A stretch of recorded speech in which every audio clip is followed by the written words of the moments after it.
sommes aujourd'hui avec le maître à penser de Canoë 77 de Pommeuse, qui va nous livrer, bien, comme vous pouvez le voir, à chaque coup de pagaie. Et tout au long de cette splendide balade sur le Grand Morin, la découverte de Canoë 77. Alors, première question, c'est depuis combien de temps existe le Canoë 77? Alors, j'ai créé Canoë 77 il y a 12 ans maintenant. C'était en 2012. Ce n'est pas du tout une association, c'est une entreprise, une SARL? Alors, c'est une SAS, effectivement, c'est une entreprise, c'est pas une association. Comment avez-vous eu l'idée justement de créer cette association et les raisons et le pourquoi du comment? Alors, pour le coup, j'ai toujours été baigné dans le canoë. Mon père était entraîneur de kayak quand j'étais petit, il m'a toujours entraîné. Donc j'en ai toujours fait. J'ai passé mes diplômes de moniteur quand j'ai eu 18 ans. Et après, je me suis dit qu'il fallait que je me lance dans ma région parce que je faisais moniteur dans le sud. Mais je voulais apporter le canoë là où j'étais né, c'est-à-dire à Guérard et autour à Pommeuse, partout. Comment vous pourriez définir concrètement votre activité? En quoi ça consiste?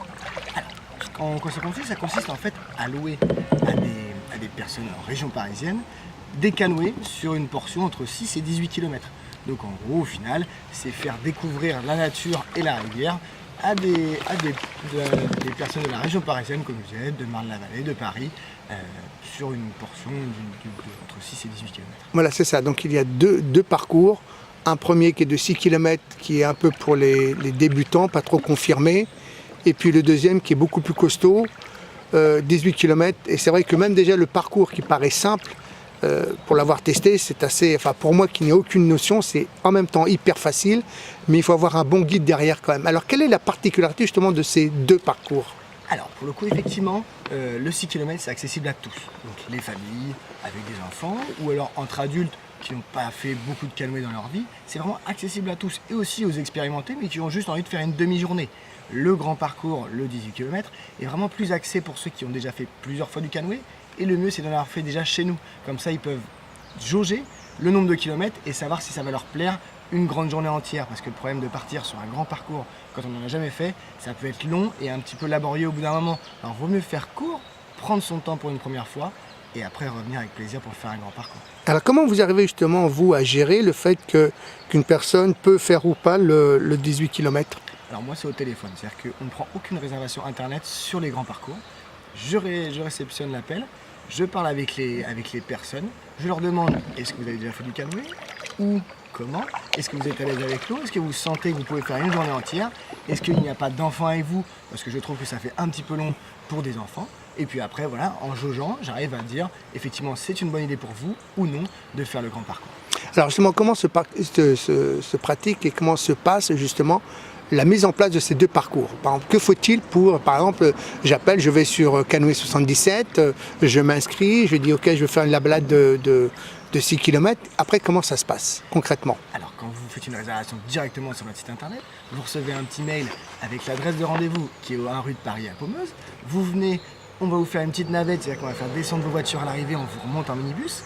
Et après, vous descendez la rivière tranquillement et vous arrivez en bas à notre base d'arrivée à vos voitures. Donc vous avez besoin de rien, absolument rien. Vous allez venir là-bas en train ou en voiture au point de rendez-vous et nous on s'occupe d'absolument tout derrière. Alors ça c'est le 6 km. Et pour le 18 km, c'est pareil, vous avez une deuxième base qui est un peu plus loin. Exactement, comment ça se passe? Pour le 18 km c'est à peu près pareil, sauf qu'en fait on s'arrête sur notre base de Guérard pour manger le midi et vous continuez jusqu'à Crécy-la-Chapelle sur notre deuxième base à Crécy-la-Chapelle. Donc en fait même pour le 18 km, on fait une halte ici pour... D'accord. Et alors les départs par exemple pour le 18 km se fait le matin très tôt? C'est uniquement le matin parce qu'en fait ça prend toute la journée. Donc le rendez-vous est entre 9h30 et 10h et là après les gens sont dans l'eau sur les coups de 10h et arrivent vers 16h30 à peu près l'arrivée. Alors parlons justement un peu de cette escale que vous proposez sur votre base. Qu'est-ce qu'on y trouve sur cette base? Alors nous sur cette base, chaque année on essaie de l'améliorer, c'est-à-dire qu'on a construit une base vraiment détente, on a une terrasse, on a des tables, des chaises, des barbecues à disponibilité pour les clients. On met en place plein de petits jeux comme la pétanque, le molki, on a des volets de bad et ainsi qu'une table de ping-pong et vraiment des transats. C'est vraiment le principe sur notre base, soleil, détente et vraiment du plaisir pour tous nos clients. Alors quand les personnes par exemple viennent uniquement pour l'après-midi, pour le parcours de 6 km, est-ce qu'on peut venir avec sa propre restauration. Est-ce que vous proposez une restauration? Comment ça se passe? Alors bien sûr, il faut venir avec sa propre restauration dans le sens où si vous venez, vous faites l'après-midi, vous pouvez manger avant le canoë, faire le canoë après. Ou alors si vous faites le matin canoë, vous pouvez très bien prendre un barbecue, enfin de quoi faire un barbecue avec vous. Et à l'arrivée, en fait, sur notre base, vous mettez à griller vos merguez et vous passez toute l'après-midi chez nous, directement à faire ping-pong, le soleil, détente, toute l'après-midi en mangeant votre restauration. Nous, on ne propose pas ça, on vend uniquement à boire, on ne vend pas encore à manger. D'accord. Il n'y a pas de supplément de coût, le fait que l'on reste toute l'après-midi à profiter de l'infrastructure de Canoë 77? Alors non, pas du tout. C'est compris dans le prix? Avec, parce que nous, vraiment, ce qu'on veut, c'est que les personnes qui viennent au canoë adorent leur journée. Alors effectivement, des fois, quand ils font le canoë sur un groupe d'une dizaine de personnes, il peut y avoir une ou deux personnes qui ont eu un petit peu froid ou finalement qui ont un petit peu moins aimé le canoë, mais au moins ça permet quand ils arrivent sur la base, qu'ils eux aussi passent vraiment une très bonne journée, parce qu'il y a aussi de la détente, il n'y a pas que du canoë, que du sport, il y a aussi vraiment le côté détente. Et puis il y a aussi le paysage que l'on peut savourer, hein, entre justement Pommeuse et puis Guérard. Il y a combien de déversoirs il y a Alors, et est-ce que c'est costaud? Non. C'est accessible à tous. C'est vraiment une descente faite pour tous. Il y en a un, le principal est à La Selle-sur-Morin, c'est 3 vannes d'eau qui sont ouvertes. Vous passez sous un petit pont, il y a une belle petite vague, il faut rentrer sa pagaie, mais ça reste rigolo et c'est vraiment accessible à tous. Et on en ressort les fesses mouillées aussi. Les fesses mouillées et des fois les épaules aussi, si effectivement ça s'est passé très bien. Alors, revenons un peu à vous-même, Antonin. Est-ce que vous avez suivi une formation bien spécifique pour justement proposer cette activité? Quel parcours finalement vous avez suivi, vous, pour avoir l'homologation d'ouvrir Canoë 77? Alors, pour ouvrir une location de canoë, effectivement, on n'a pas forcément besoin de diplôme. Moi, j'en ai passé à 18 ans des diplômes de moniteur, exprès pour justement encadrer les enfants sur l'eau, ce que j'ai fait pendant plusieurs années dans le sud. Et ensuite, là, les premières années à Canoë 77, je faisais ça. J'accueillais des centres de loisirs, y compris le centre de loisirs de Guérard, ça pouvait être le centre de loisirs de Montreuil, plein de petites villes comme ça, avec uniquement des mineurs. Je les prenais par groupe d'une dizaine et je leur faisais un cours de canoë. Ça, c'est ce que je faisais au tout début. Aujourd'hui, on le fait uniquement de la location. Donc c'est pour des particuliers qui viennent en famille, entre amis. Donc il n'y a pas forcément besoin de diplôme à ce moment-là pour pouvoir faire de la location, parce que nous, on prête le matériel, on remonte les gens en haut de la descente et on leur fournit une base d'arrivée. Mais en tant que tel, on n'est pas sur la rivière avec eux, c'est en autonomie. Alors, autre chose, il y a les 2 promenades, donc 6 km, 18 km.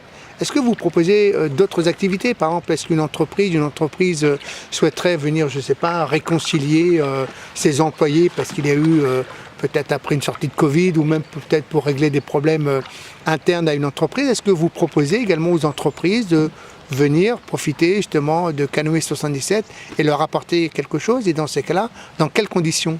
Alors pour le coup, il n'y a pas forcément besoin de problème dans l'entreprise pour venir à Canoë 77. C'est vrai. Déjà, on a beaucoup d'entreprises qui viennent faire des team building chez nous, effectivement, mais ça se passe souvent très bien avant, pendant et après le canoë. Donc non, il n'y a pas de souci, effectivement. On accueille ces groupes-là, c'est souvent mai, juin et septembre, parce que juillet, août, les entreprises sont souvent fermées. en sous-effectif. Et donc en gros, les gens viennent. On prévoit tout pour eux, c'est-à-dire qu'on peut faire venir des traiteurs. Ça nous est arrivé la semaine dernière encore, on avait fait venir une paella, un traiteur paella sur la base, comme ça ils font le canoë le matin, ils ont fait paella le midi, et on a fait venir un intervenant pour le tir à l'arc toute l'après-midi. Donc ils ont fait plusieurs activités sur notre base. On a aussi juste en face, là, 200 mètres juste derrière, le moulin de Bicheret qui est juste ici, qui est aussi un moulin traiteur. Donc des fois, ça nous arrive, ils font le canoë. L'après-midi, ils vont manger directement un barbecue chez notre traiteur là-bas. Et pareil, c'est détente, soleil transat chez eux. Finalement, Canoë 77, c'est beaucoup de bonheur. Et puis alors, souvent, on s'imagine finalement que le canoë serait un peu exclu pour les personnes en situation de handicap, parce qu'effectivement, on est sur l'eau, on doit monter dans un bateau, dans un canoë, ça peut poser des problèmes. Est-ce que vous, Canoë 77, vous vous êtes adapté justement pour recevoir les personnes en situation de handicap? Alors, nous, effectivement, on accueille chaque année des personnes en situation de handicap, des fois mentales, des fois physiques. On essaye d'année en année d'améliorer les infrastructures. L'année prochaine, le ponton va être revu justement un petit peu plus bas pour pouvoir avoir une accessibilité plus facile. Mais dans tous les cas, on met tout en œuvre. C'est-à-dire que quand il y a une personne en mobilité réduite, on se mettra à un staff de plus de Canoë 77 pour sortir de l'eau. on se débrouilla toujours. La mi-juillet, une personne en fauteuil roulant est venue, aucun souci. On était 2 personnes à sortir, on sort carrément le canoë sur le ponton et ça se passe toujours très bien. On met vraiment un accent là-dessus. Par contre, il faut savoir nager, être à l'aise avec l'eau, ça c'est très important, mais que ce soit une personne à mobilité réduite ou non, dans tous les cas, le plus important, c'est de savoir nager et être à l'aise avec l'eau. Et avoir le gilet de sauvetage. Ah, le gilet de sauvetage, c'est pour tout le monde, pour les enfants comme pour les adultes, ça ne change rien. Alors, question beaucoup plus personnelle, que représente le Grand Morin pour vous, Antonin? Alors, le Grand Morin, et pas que, je dirais, toute la faune et la flore en Seine-et-Marne, c'est-à-dire que moi j'adore la nature. Le Grand Morin, effectivement, c'est mon outil de travail.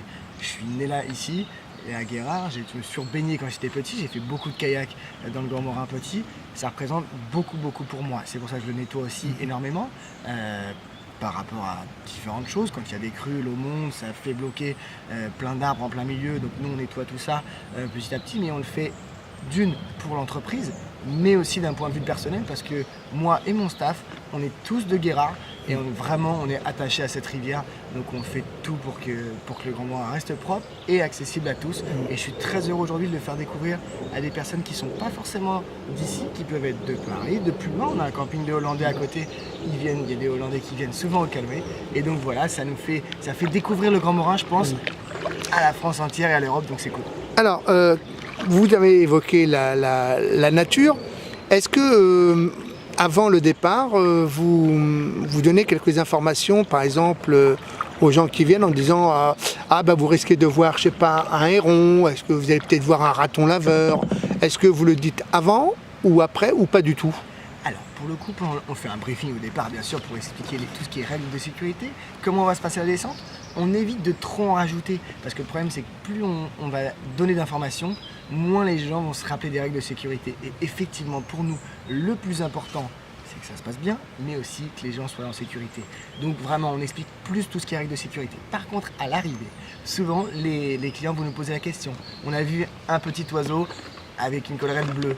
On a vu sûrement ce qu'on pensait un ragondin. Effectivement, voilà, on va leur expliquer de quoi se nourrissent les ragondins, où est-ce qu'ils vivent, qu'est-ce qu'une poule d'eau, qu'est-ce qu'un martin pêcheur, mais vraiment à l'arrivée, quand on nous pose les questions, parce qu'on préfère répondre aux questions plutôt que dire à des gens, vous allez voir ça, et si la personne ne le voit pas sur le moment, ou si du moins il n'a pas écouté l'autre partie du briefing qui va être sécuritaire, ça va vraiment nous poser beaucoup de soucis, donc on préfère le dire à la fin.